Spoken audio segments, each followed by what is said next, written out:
So first track on Egomaniac was Take It From Me, which obviously was the first single. And we just thought that that was an obvious choice for this because it so kind of perfectly captured the idea of what we were talking about for Egomaniac. Jesse wrote that one, so we'll let you tell us about that, Jesse. I think I wrote it, towards the end of the Lunatic cycle. We were still touring Lunatic, and we started playing it on the road, figuring out how we wanted to perform it and the arrangement and everything.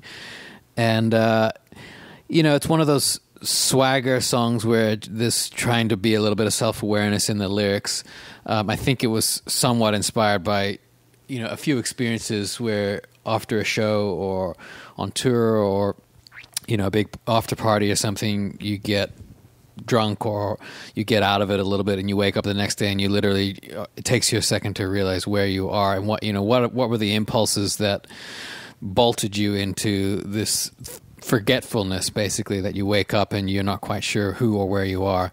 And so there are layered meanings in the lyrics as far as these impulses in you that can be triggered and just run away from you and be completely out of your control, and then you have to deal with the fallout. And when it happens, when an impulse happens, it seems to take over and assume your identity and think, this is nothing can stop me. I'm fucking in control right now. And then retrospectively, you find out that wasn't the case. So that's lyrically where it came from. The groove is just supposed to be a big fuck off, rock / accordion weird swampy vibe, and I feel like when we do it live it's still better than the recording. I don't think we got the recording 100% right, but I still feel when we do it live it works. It's greasy.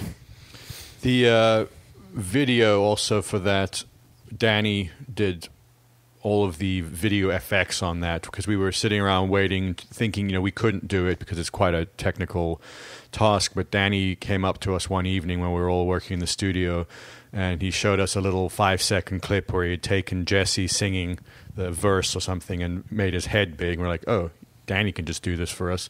So then we locked him in a basement for about a month, and he was going crazy just doing all of that. But it turned out, I think it's our best video, at least technically, for sure. Well, not per dollar.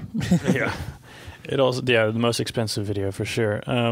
But it also started because we took this photo. Marlo was around taking some press photos, and he took this photo of us on the couch, and we had these faces, and it didn't actually really work. It just looked like we were scrunched up on this tiny couch.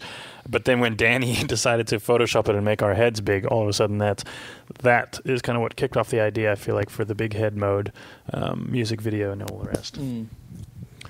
And the picture that we have associated with that first single, Take It From Me, actually has enlarged heads, but we got so used to looking at all that imagery for this album cycle that it's hard for me to tell that they are enlarged. I'm used to seeing us with big heads like that.